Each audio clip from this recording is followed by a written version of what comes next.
Assalamualaikum warahmatullahi wabarakatuh.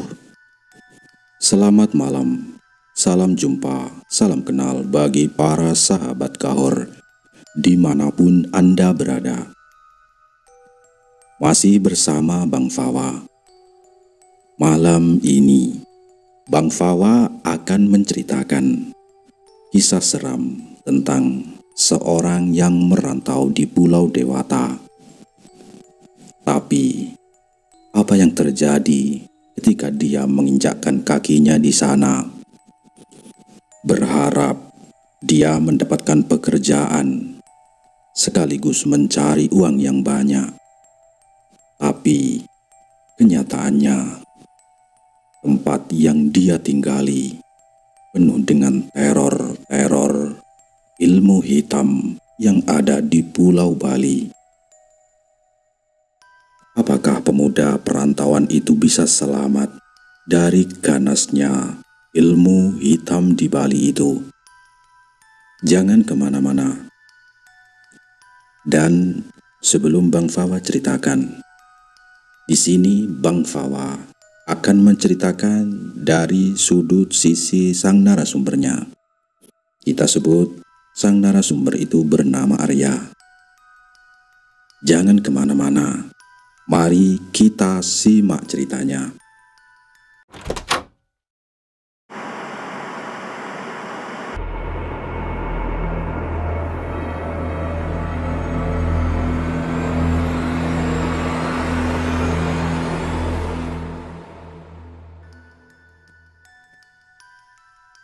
Cerita ini terjadi kisaran tahun 1980-an.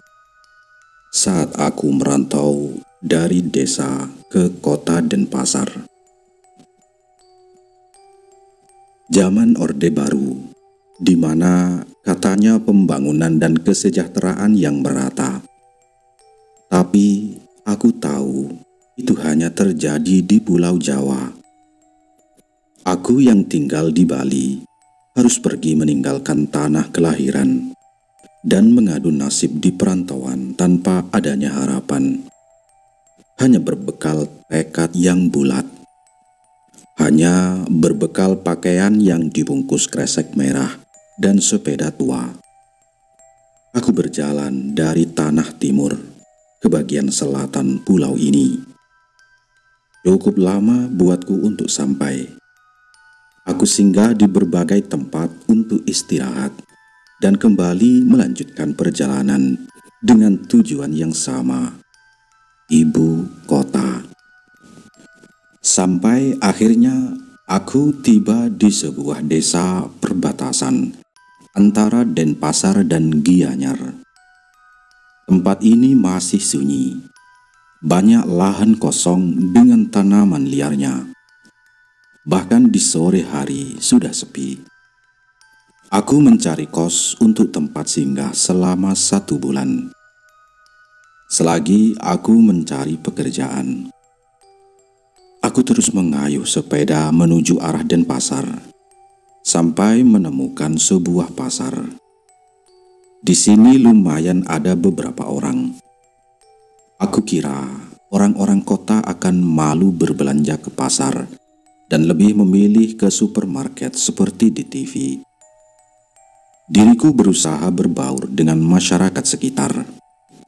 Sambil membeli beberapa makanan, aku iseng bertanya pada orang-orang di sini. Biasanya orang-orang di sini mempunyai rekomendasi kos yang cocok bagi perantau. Karena tempat ini begitu dekat dengan sekolah, dan banyak dari desa-desa, bahkan dari NTT bersekolah di sini. Permisi Pak, ada kos-kosan di sekitar sini ya? Tanyaku pada pedagang ubi. Lelaki ini melihatku naik turun, seperti petugas pelabuhan yang melakukan pengecekan melalui visualnya. Coba tanya di sana Gus, saya belum dapat jualan nih, jawabnya sambil tak menghiraukanku. Merasa diabaikan, aku hanya mengangguk dan pergi menghilang secepatnya. Hari itu aku berpikir untuk tidur di pos polisi saja. Hitung-hitung lebih aman dan nyaman. Sambil berjalan menandang sepeda di sebelah kiri, aku disapa oleh seseorang. "Gus, Gus." Merasa terpanggil, aku menoleh ke belakang. Ternyata ada seorang lelaki paruh baya melambaikan kain penutup kepalanya ke arah tanganku. "Nyari kos?" Tanyanya sambil ngos-ngosan. Aku pun mengangguk, seperti memberi harapan kepadanya. Ia tersenyum. "Ya sudah, ayo di sini. Mumpung di rumah saya ada yang sudah keluar." Mendengar ajakannya, betapa senangnya diriku. Setidaknya tidak tidur di sembarang tempat untuk malam ini. Aku mengikuti lelaki ini di belakang tanpa perlu bertanya banyak. Ternyata kos ini berada di tempat yang strategis, dekat dengan pasar, jalan raya utama, sekolah, dan juga lapangan tempat sabung ayam. Apalagi harga yang ditawarkan saat itu sangatlah murah. Aku mencoba masuk ke dalam kamar yang akan aku tempati, sekedar mengecek saja. Plafonnya terbuat dari anyaman bambu. Temboknya berwarna putih, namun sudah berubah menjadi kekuningan. Sedangkan pintu dan kusennya berasal dari kayu yang dicat berwarna merah tua.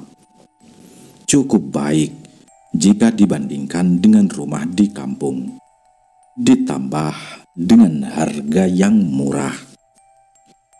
Aku menaruh tasku di atas dipan kayu beralaskan tikar. "Saya ambil deh, Pak," kataku. Bapak ini tersenyum bahagia. Ia begitu senang, bahkan sampai menawarkan kasur kapuk gratis kepadaku. Aku yang hanya membawa baju, celana, dan kamben saja, pasti menerimanya dengan baik. Sambil membantu memasangkan kasur, aku bertanya pada orang tua ini, "Ada berapa orang di sini, Pak?" Ia menjawab, "Ada 3 termasuk kamu. Mahasiswa keduanya dari kampus X." "Oh, mahasiswa. Wah, deket dong dari sini ya, Pak," kataku sambil mengelap keringat. Kasur sudah terpasang, dan bapak itu mengajakku keluar untuk memberitahu di mana tempat mandi, mencuci, menjemur, dan menaruh sepeda yang aman. Kebetulan karena sepedaku aku parkir di luar sedari tadi. Beberapa terlihat bagus, cuma tempat cuci baju saja yang jauh. Bagaimana tidak jauh? Kita harus mencuci di pinggir sungai. Sedangkan jarak kos dengan sungai sampai 300 meter. Tapi tak apa, aku bisa melakukannya pada sore hari. Setidaknya kos ini lumayan nyaman untuk ditinggali, dan tak lupa aku katakan bahwa harganya sangat murah. Untuk makan, kita boleh menggunakan dapur di sini. Kebetulan dapurnya lumayan besar dan luas. Di sini juga masih menggunakan kayu bakar, biarpun sebagian ada yang menggunakan minyak tanah. Sudah aku bilangkan tadi bahwa di sini sangat nyaman dan murah. Saat itu aku tak bertemu dengan 2 penghuni kamar lainnya. Begitu juga anggota keluarga lainnya, karena para mahasiswa mungkin saja sedang kuliah. Sedangkan anggota keluarga bapak ini bisa saja bekerja atau pergi dengan urusannya masing-masing. Karena hari masih siang, jadi aku memutuskan keluar untuk mencari tahu tentang apa saja yang ada di sini. Selain melihat-lihat tempat, Aku juga mencari lowongan pekerjaan. Aku berharap bisa bekerja kantoran. Tapi aku sadari diriku SD pun tak tamat. Setidaknya aku tidak menyerah. Matahari mulai tenggelam. Aku pun sudah selesai mengelilingi desa ini. Selain menemukan tempat-tempat bagus seperti dam atau bendungan air dan lapangan sabung ayam yang aku ceritakan tadi, aku juga menemukan sumber air yang disucikan oleh warga sekitar. Lumayan untuk melukap atau mandi suci. Aku mengayuh sepeda dan tak lama sampai di kos. Kulihat bayangan mahasiswa sedang masuk ke dalam kamar. Oh, sudah pulang sepertinya mereka, gumamku. Aku mendekati dan mengetuk pintu kamarnya untuk sekedar menyapa. Tapi tak ada balasan.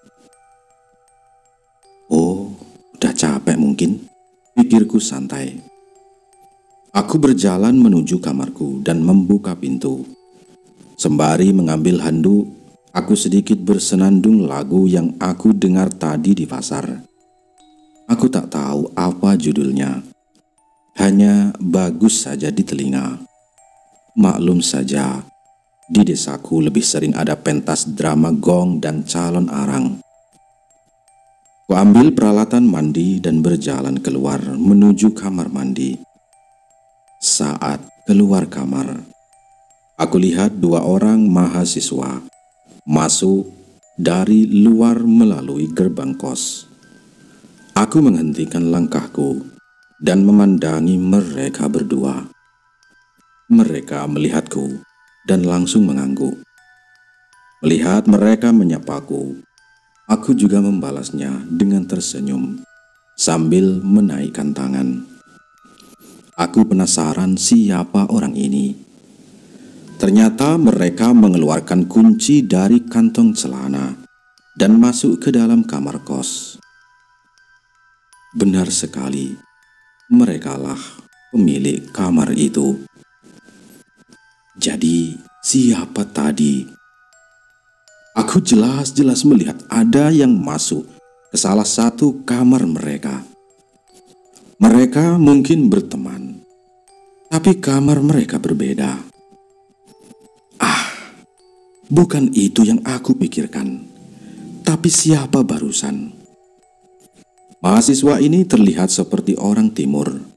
Maksudku etnis Melanesia atau etnis suku dari Papua Nugini.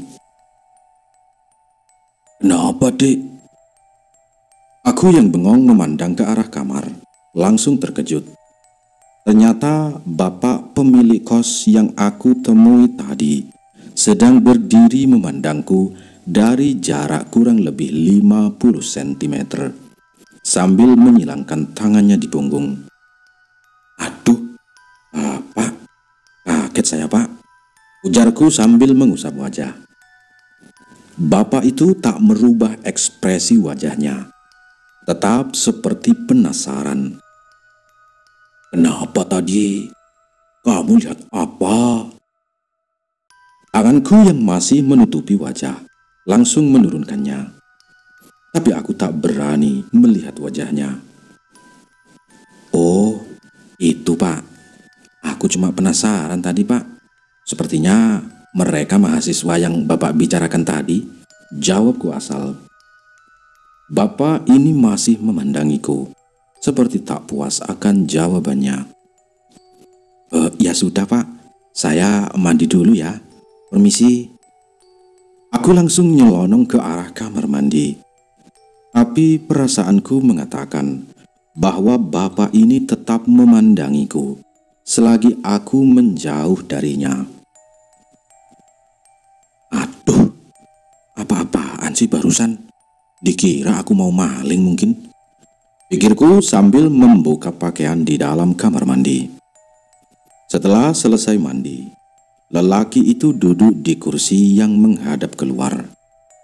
Aku berpura-pura tak menghiraukannya, tapi ia memanggilku kali ini. "Sini dulu, sini nak," kata bapak itu. Aku yang masih mengeringkan rambut berjalan ke arahnya dengan santai. Kenapa ya pak?" tanyaku layaknya orang bodoh. Bapak itu ternyata memperkenalkanku pada anggota keluarganya yang sedang berada di sana juga.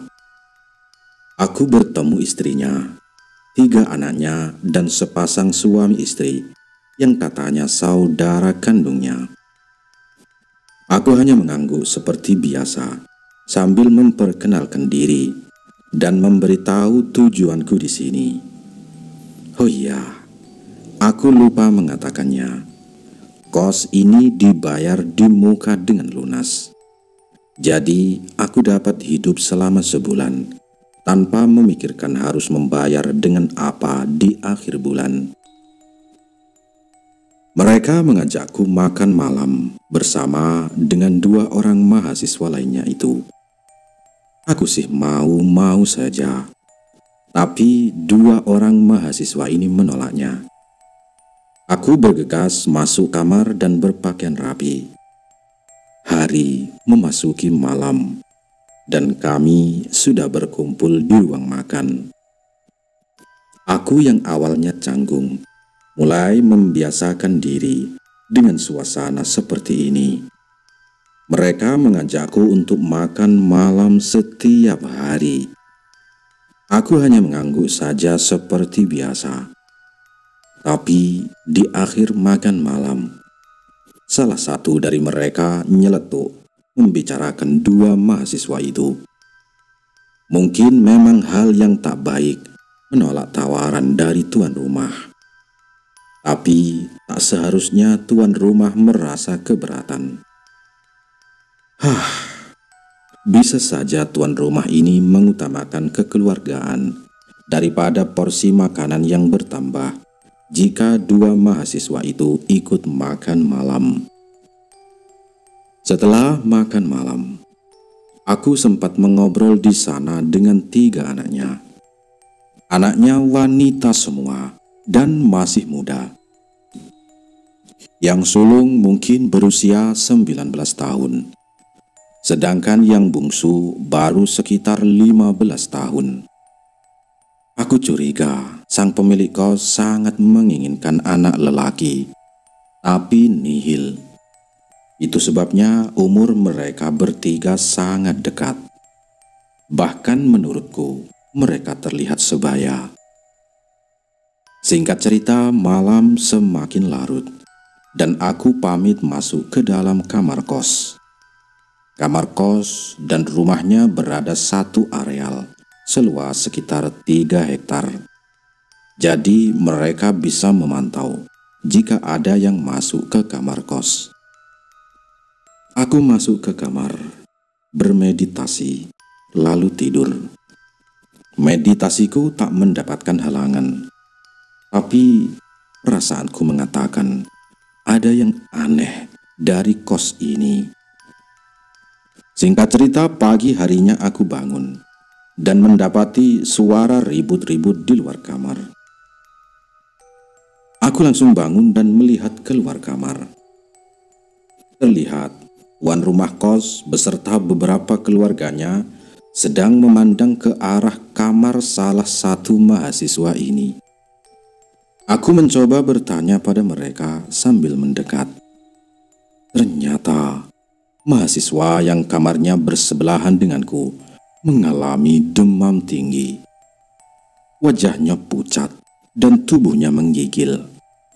Bapak kos menyarankan anak ini untuk pergi ke rumah sakit.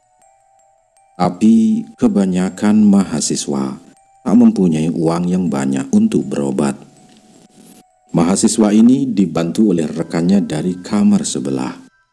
Ia mengompres orang ini dengan air hangat.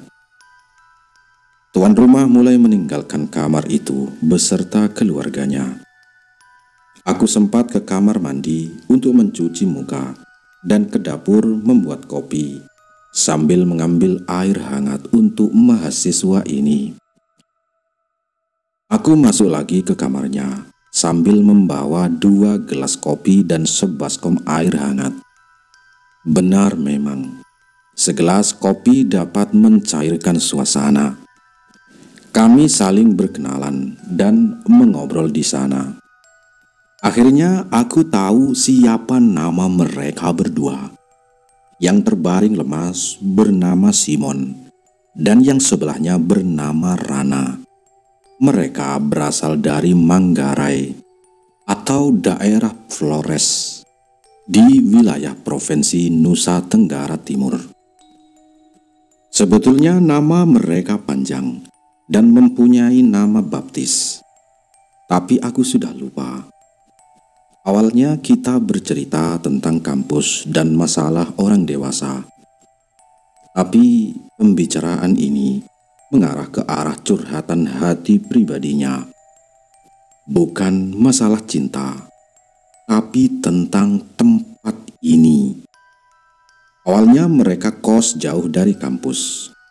Tapi karena jam praktek yang dijadikan satu dengan kuliah, makanya mereka memutuskan pindah. Mereka baru sebulan di sini dan banyak yang mereka alami tiap malam. Salah satunya ada suara lonceng dan mimpi yang buruk. Rana bercerita tentang dirinya yang tak pernah bisa tidur karena setiap malam selalu bermimpi dikejar oleh sosok seram seperti di pentas drama. Aku sudah bisa tebak yang ia maksud adalah Celuluk atau kawan-kawannya. Celuluk adalah salah satu makhluk mitologi dalam kepercayaan masyarakat Bali yang dikenal sebagai jenis leak dan merupakan pengikut setia dari Rangda, ratu para leak. Celuluk sering digambarkan dengan wajah yang menyeramkan, memiliki mata yang berlubang, gigi dan taring besar, serta kepala yang botak bagian depannya. Dan aku pun tak menyela pembicaraan itu. Ia juga bercerita bahwa Simon sering mendapati kamarnya berbau kotoran manusia atau amis. Padahal selalu ia bersihkan. Selain itu, Simon juga pernah bercerita padanya bahwa ia sering mimpi buruk. Jadi mereka berdua curiga pada pemilik kos ini. Tak mungkin kos yang lengkap begini disewakan dengan harga yang murah tanpa ada udang di balik batu. Saat Rana sedang membicarakan hal itu, tiba-tiba ia langsung meminum kopinya dan mengusap kepala Simon dengan handuk berisi air hangat. Aku yang merasa digantung jawabannya langsung bertanya, Lalu kau bisa menaruh lamaran juga di kampusku. Sepertinya di sana membutuhkan pegawai. Jawabnya Lana tidak nyambung. Tapi aku membaca isyarat matanya, lalu membalikkan badan dan langsung terkejut. Ternyata dari sela-sela jendela ada yang mengintip. Sepasang bola mata mengintip, seperti tahu yang kita bicarakan. Cukup lama ia memandang kami, lalu pergi begitu saja. Aku mengambil gelas kopi dan langsung pergi ke dapur, berpura-pura tak terjadi sesuatu. Aku lihat si bungsu, anak pemilik kos, memandangiku kosong, seperti memperhatikan gerak-geriku. Aku yang merasa canggung, berusaha menyapanya. Bukan candaan yang aku dapat seperti kemarin, tapi senyuman tipis dari sisi ujung kanan bibirnya. Aku langsung nyelonong menjauhinya. Aku kembali ke kamar itu, dan kita bersama-sama bertiga sampai larut malam. Kita bertukar kisah seperti seorang teman bertukar masa lalu, bercanda. Akhirnya kita bertiga memutuskan untuk tidur di kamar Simon karena orang itu tak kunjung sembuh. Pada malam harinya, saat kita tertidur, tiba-tiba Rana membangunkanku. Yum, coba dengar apa yang ada di luar, kata Rana. Nyawaku yang belum terkumpul dengan baik berusaha menguping suara dari dalam kamar.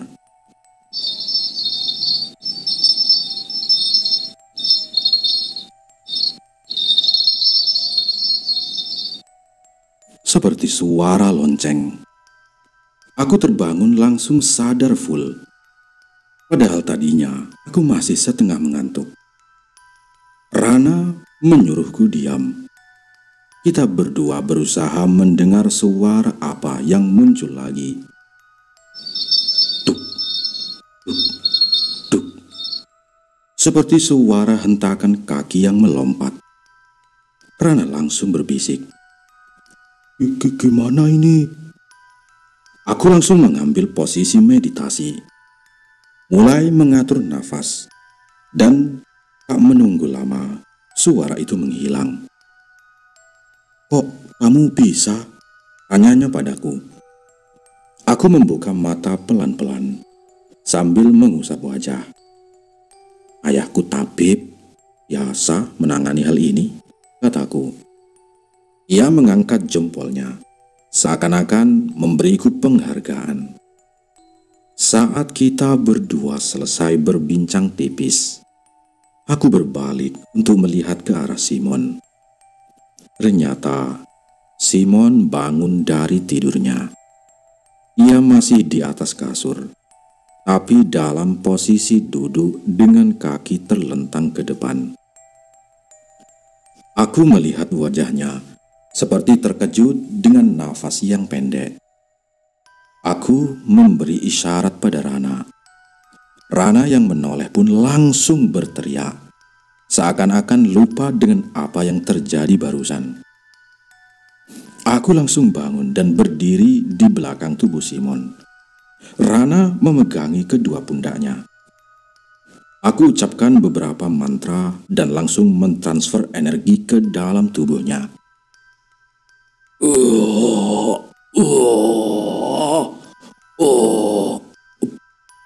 Simon berteriak, tapi mulutnya langsung ditutup dengan tangan oleh Rana.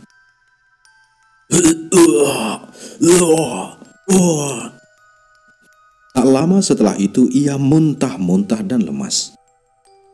Tanganku sangat panas karena gesekan energi dari tubuh Simon dan tubuhku. Saat Rana mulai merebahkan tubuh Simon di kasur, aku melihat ke ventilasi angin. Ternyata ada sepasang mata yang mengintip. Aku tak tahu bagaimana caranya ia mengintip. Apakah dengan terbang, memanjat, bergelantungan? Intinya mata itu sangat jelas. Aku tak memberitahu Rana. Tapi tak lama mata itu menghilang begitu saja. Kami tak bisa tidur semenjak kejadian itu. Pagi harinya, aku memutuskan pergi ke pasar untuk membeli makan dan ngopi. Aku tak berani masuk ke dapur mereka. Takutnya mereka sadar bahwa akulah yang membantu Simon kemarin malam. Di pasar terlihat ramai. Orang-orang membeli berbagai macam sarana upacara. Aku pun mempunyai inisiatif bertanya pada pedagang kopi ini. Ada hari apa ya sekarang, Pak? Kataku. Pedagang kopi itu menjawab. Sekarang Kajeng Kliwon, Mas, katanya. Aku langsung terkejut. Pantas saja kemarin heboh. Jadi untuk orang yang berilmu, biasanya akan mengambil tumbal saat Mapageng Kajeng Kliwon atau malam Kliwon. Seperti malam Minggu, malam Kliwon adalah malam sehari sebelum hari Kliwon. Malam itu tak disarankan bagi siapapun untuk keluar jika tak begitu penting. Hari semakin siang. Aku berjalan keliling desa. Aku tak ingin cepat sampai di kos. Begitu menyeramkan menurutku.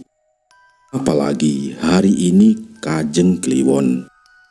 Di perjalanan, aku melihat sebuah rumah besar.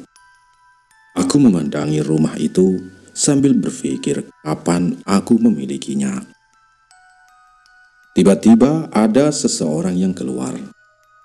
Ternyata seorang lelaki yang lebih tua 3 atau 4 tahunan dariku. Aku menghampirinya dan bertanya, apakah di sini membutuhkan pembantu ya mas? Tanyaku. Lelaki itu tersenyum dan menjawab, oh, kebetulan kami butuh tukang cuci-cuci dan bersih-bersih. Aku merasa mendapatkan harapan. Izinkan saya melakukannya, Pak. Tapi saya butuh tempat tinggal. Saya orang Bali dari timur, Pak, kataku. Lelaki itu menjawab, oh bisa. Ada kamar di dalam. Kok bisa ya? Tadi saya baru rencana mau nambah orang. Ya, sekarang malah langsung dapat, katanya. Dalam hatiku, semesta berpihak kepada saya dan Anda, Pak. Lelaki ini melanjutkan omongannya. Tapi kerjanya mulai besok ya, jangan sekarang. Orang tua saya sudah pergi tadi, katanya. Aku pun mengangguk dan setuju berapapun bayarannya. Asalkan jauh dari kos-kosan seram itu. Sejenak aku lega. Seperti semua berjalan baik-baik saja. Tapi aku kembali teringat bahwa hari ini adalah Kajeng Kliwon. Dan aku menginap di kos itu untuk sehari lagi. Aku cepat-cepat menuju ke kos. Sampai di sana, ternyata keadaan sedang sepi. Tak mungkin 2 mahasiswa ini kuliah. Tadi pagi saja yang satu masih terbaring lemas. Dan satunya sedang berantakan karena tak bisa tidur. Sebuah suara mengejutkanku dari belakang. Simon dibawa ke rumah sakit tadi, katanya. Aku terkejut dan langsung berbalik. Ternyata bapak pemilik kos ini sedang berdiri di belakangku. Lalu Rana, Pak? Tanyaku. Oh iya, mengantar Simon. Katanya langsung menginap di kos temannya. Pikiranku langsung buyar. Kenapa? Karena malam ini adalah malam Kliwon. Dan hanya aku yang tersisa di sini. Tanpa permisi, aku langsung masuk kamar dan menguncinya. Aku ingat sekali di kamar hanya ada sebungkus rokok, dupa, teko berisi air dan jajanan pasar. Aku mengunci kamar untuk kelangsungan hidupku nanti. Dan benar saja, siang berganti malam dan aku tetap berada di dalam kamar. Aku mencuci mulut dan wajahku dengan air di teko. Jajanan pasar aku gunakan untuk mengganjal perut dan rokok agar tetap terjaga. Dupa. Lihat saja nanti. Dan bukan nanti, tapi sekarang. Suara khas lonceng di kaki orang yang ngeleak terdengar. Tapi kali ini berbeda.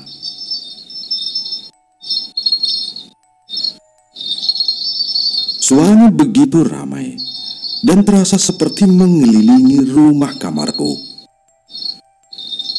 Aku berusaha menghidupkan dupa, namun korek batang ini tak mau menyala. Aku berusaha menutupinya dengan tanganku dan kembali menyalakannya. Api kecil dari korek berhasil menghidupkan dupa. Aku tusukkan dupa ini di atas jajanan pasar yang masih tersisa. Lalu aku ambil posisi bersila. Mantra demi mantra aku ucapkan, mulai mantra pemanggil senjata, penguat diri, sampai mantra untuk melawan mereka. Tak sampai 15 menit, dupa di depanku sudah tersisa sedikit. Biasanya, dupa akan habis selama paling cepat 1 jam. Tapi ini begitu cepat. Aku kembali menghidupkan dupa dengan sabar. Tapi, tiba-tiba,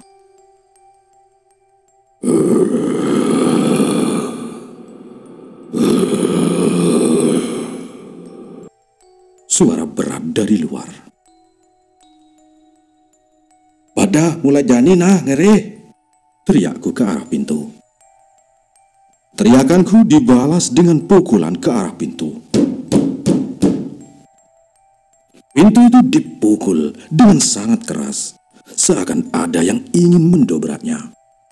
Dupa itu aku lemparkan ke samping, dan ku dorong dipan kayu ke arah pintu agar bisa menahan tendangan mereka. Aku takut pintu itu terbuka saja. Dupa aku ambil lagi. Aku hidupkan dan berhasil. Di tanganku ada 3 buah dupa, dan aku angkat tinggi-tinggi. "Saya tak bersalah dan jujur," teriakku ke arah pintu.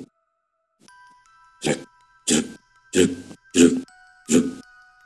Suara langkah kaki terdengar dari atas genteng dan halaman rumah. Selama tengah malam, aku terus menghidupkan dupa dan bermeditasi. Suara kerincing, ngereh, dan langkah itu terus terdengar. Bahkan kilatan cahaya berkali-kali terlihat. Di tengah malam, rasa penasaranku muncul. Aku berniat melihat keluar. Aku berpijak di atas lemari kecil dan mengintip dari lubang ventilasi ke arah luar.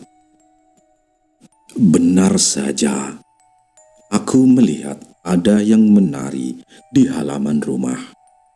Berambut panjang acak-acakan dengan gerakan yang melompat-lompat diiringi suara-suara tadi. Dan seramnya, bukan hanya 1, tapi 6 orang. Benar sekali, bahkan ada yang bentuknya cebol, menari sambil menggeleng-gelengkan kepalanya. Sudah bisa dipastikan bahwa satu keluarga ini sedang melakukan ritual ilmu hitam. "Kenapa cuma 6 ya?" tanyaku dalam hati. Harusnya kan 7. Belum selesai aku bertanya, tiba-tiba ada sosok api berterbangan di atas rumah. Setiap melewati atap akan menimbulkan kilatan cahaya dan suara dentuman kaki.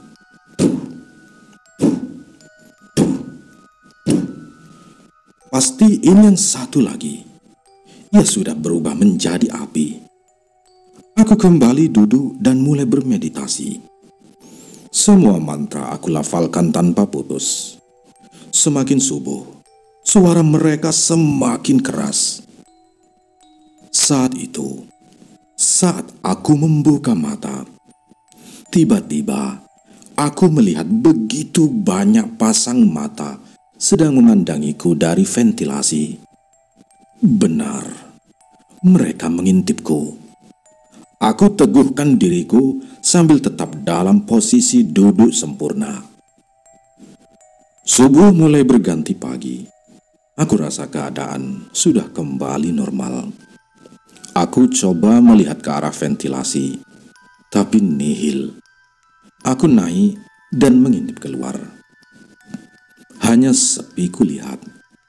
Dan di langit sudah mulai berwarna merah, menandakan matahari akan muncul sebentar lagi. Aku turun dan langsung mengemas barang-barangku. Semua aku masukkan ke dalam kresek dengan sembarangan. Setelah itu, aku rapikan dipan dan lemari kecil ini. Aku bersihkan kamar dari sisa dupa agar terlihat biasa saja. Setelah cahaya matahari terlihat jelas, aku memutuskan keluar.